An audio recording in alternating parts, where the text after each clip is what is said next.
Hey y'all, hey, reporting live from our hoop DeVille. No, anyway, but I am Tamika Hicks, also known as TVL Designs, and I'm here to talk about current events. So if you see me grab a Pepsi and if you see me snack on my chicharrones, don't judge me because I'm just chilling, vibing. I was live and I was like, okay, girl, you can do this in a video. I really didn't want to do a video because sometimes, anyway, here we are. So, excuse me. It's been a lot of reports as it relates to many changes in the trucking business and industry. Now, I'm not in the trucking business, and I'm not in the business industry, and I'm not in the trucking business in no type of way. Now, what I do believe in is helping people structure their business, depending on whatever it is they want to do, so they can obtain business credit, and do a lot of things that they like to do, right? And not only that, which I'll probably talk about a little bit later, I wanted to do a passive income video, but I don't know why the trucking stuck with me. So many reports and different people have been sharing their experiences across all these social medias, and I'm just one person. But anyway, so we already know what's looming, what's going on around us, right? So one of the things that I noticed was a lot of people talking about how the companies that they're working for are filing bankruptcy. They're not telling the people. They're closing their doors. The people are finding out in the last minute. Like literally one trucker, he was like still working, and luckily he wasn't too far out at a destination, and he had no idea that basically they were closing, and so they had filed a bankruptcy or whatever. And it's more than one place. I want to say the third largest company called Yellow, and it was an article about it, and it was a lot of people talking about how they did the same thing. But going back to the person that I was discussing, and he was on a very reputable big trucker platform, and he was just sharing his story, and he was, of course he was sharing his story. He wanted to tell people, and just for them, to be more cautious and aware of what was coming up and what was looming. Now, I had already heard about this some months ago, when I started seeing different things, and I was just like, okay, this is not good. So a lot of people that have been, and it's the crazy thing is, it's not only affecting the people that are new, it's actually affecting people that have been in business for a long time. So the person I was talking about before I talked about Yellow, the company that he was working for, I don't know the name of it, but they were in business for like 40 years. And from how he was telling the story, it was just, it just hit him, blindsided. Also, he was not able to get his wages from whatever last 2 weeks or whatever, however they get paid. And it was just crazy. And I was like, oh my goodness. So then I seen a story from one of the local reporters, well, independent reporters in my area, and they were talking about how, what's the name of that store? Boston Market. It was a Boston Market in the area, and some of the employees got in contact with this person that can get the word out, and they were basically saying, look, we didn't get paid, they're not returning our calls, blah blah blah. Fast forward 3 months later, I just rode by the building, and it was a leasing sign in the window. So I don't know if those people were able to recoup their wages, but there has been a shift that has been looming for a very long time, and a lot of people have to really learn how to position themselves. Um, I'm a firm believer that people have various gifts and talents and passions, and then of course there's your purpose. It's the thing that you were put on this earth to do and to help other people in the process.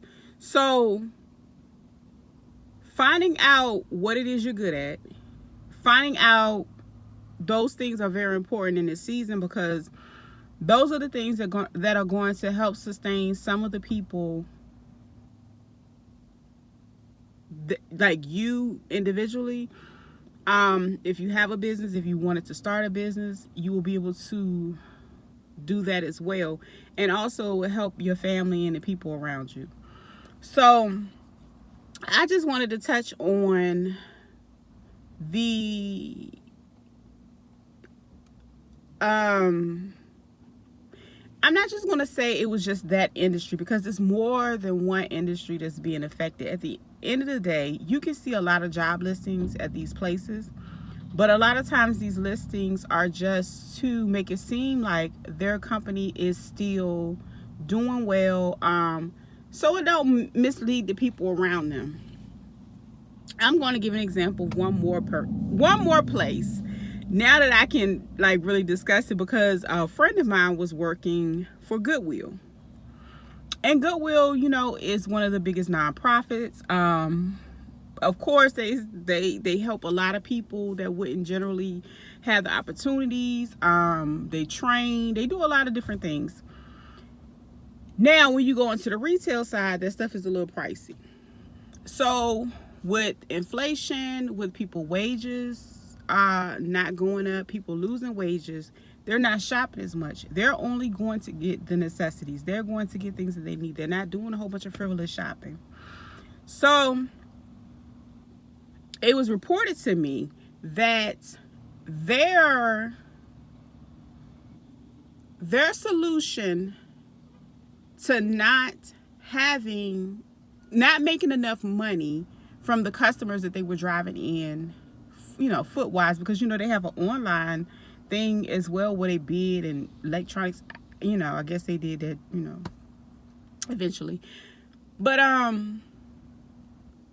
they wanted the same employees to increase their production, mind you, for the same wages. So their solution was to put out more stuff so people will want to buy more stuff. And to me, I think, in my opinion, I think that's a horrible way. That is a strategy that would not work. If anything, you will lose employees due to exhaustion and fatigue. Here is the thing. You already have people that work with you. A lot of the people that work that you employ have disabilities. Therefore, they are a tax write-off for you. So they're not inclined to understand what you're doing, which I think is very unethical, and I think is very dangerous, because if the right person get this in their hands, this could cause this could be a bigger issue and a violation for that organization, because of how they're, you know, abusing their labor laws when it comes to people with disabilities that are protected. And I understand a lot of companies feel like they got to do what they got to do. They want to keep the morale going, but ultimately people tired of working for other people.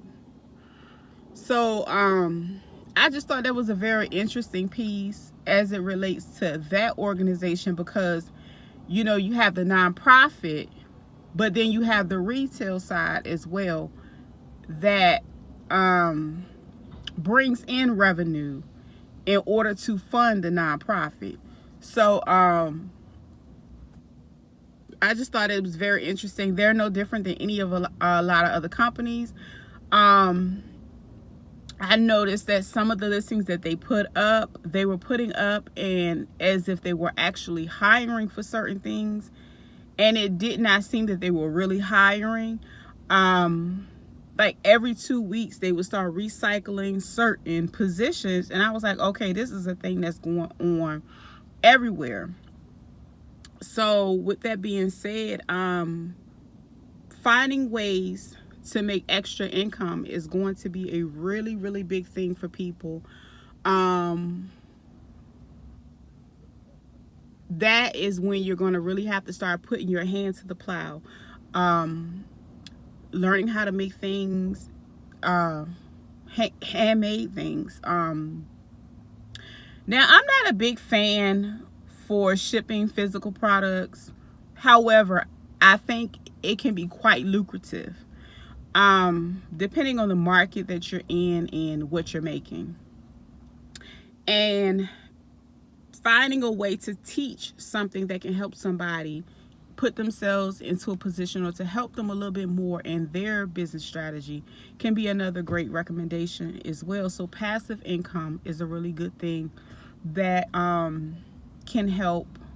So I'm gonna end this video because it's kind of long, and I'm gonna come back again and I'm gonna talk about passive income a little bit more. So again, I am Tamika Hicks. If you want a little bit more about me, hit my about section.